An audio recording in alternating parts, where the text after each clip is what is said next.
Alternate side parking rules are in effect early this year in Binghamton because of the snow. And Truth Farm is now introducing a student chapter to educate youth about substance abuse and drug addiction. The new facility is scheduled to be operational in the first quarter of 2017 and is expected to bring more than 150 jobs to the area. Bailey says it's the popularity of vinyl that's bringing generations together. She says the nursing memorial in D.C. is an excellent depiction of how the nurses work. Baseball fans come to Cooperstown from all over the country for induction weekend, and it's not just a big weekend for the fans, but also a busy weekend for local businesses. It was the trip of a lifetime for our nation's heroes. I'm looking forward to the entire trip. A group of 54 veterans headed to Washington, D.C. with Twin Tiers honor flight. We didn't get anything after Korea, so I guess this is it. They received a warm welcome upon arrival. Thank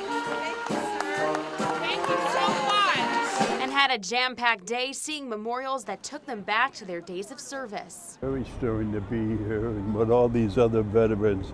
I'm very honored to be with them and be one of them. To think of what the men had to go through to do that.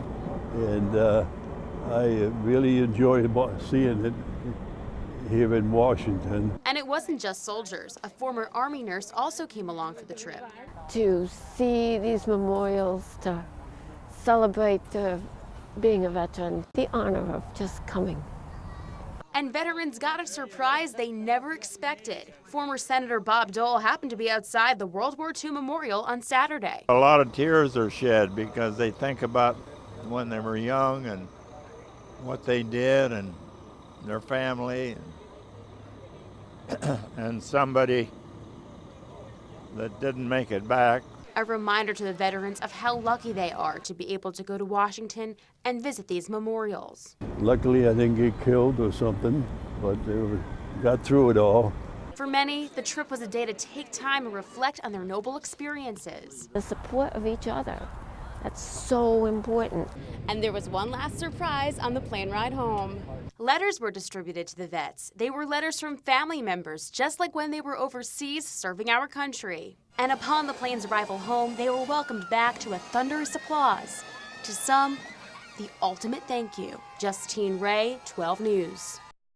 Kevin Carroll died in custody at the Broome County Jail September 30th. He was awaiting trial after being convicted of a murder charge and possession of controlled substances. He is the second man to die in the Broome County Jail in less than 2 years. What was the illness that he had? I can't give you that yet because autopsy is still pending and the pathologist is waiting for the toxicology reports. Carroll was first taken to UHS Wilson Hospital on September 27th. The doctor felt he should be in the hospital, sent him there, and he unfortunately passed away, his illness. Carroll's death comes after the death of another inmate named Saladin Barton, who also died in custody. Sal Barton was the first person to die in 5 years. In that time period, 20,000 people stayed here. As for Carroll, Harder says it is up to the Commission of Corrections Medical Review Board to investigate the death and make a determination. A bunch of doctors get together and review all deaths, the same as this one here. We'll put all the medical records together from the hospital. Sheriff Harder says that many times inmates come to the jail with pre-existing health conditions, and that's why nurses are there around the clock. If you worked here as a booking officer and heard all the problems that they have, their health problems, and the treatment they're not getting on the street because they have no medical insurance and so forth, you'd see what it's like. In the town of Dickinson, Justine Ray, 12 News.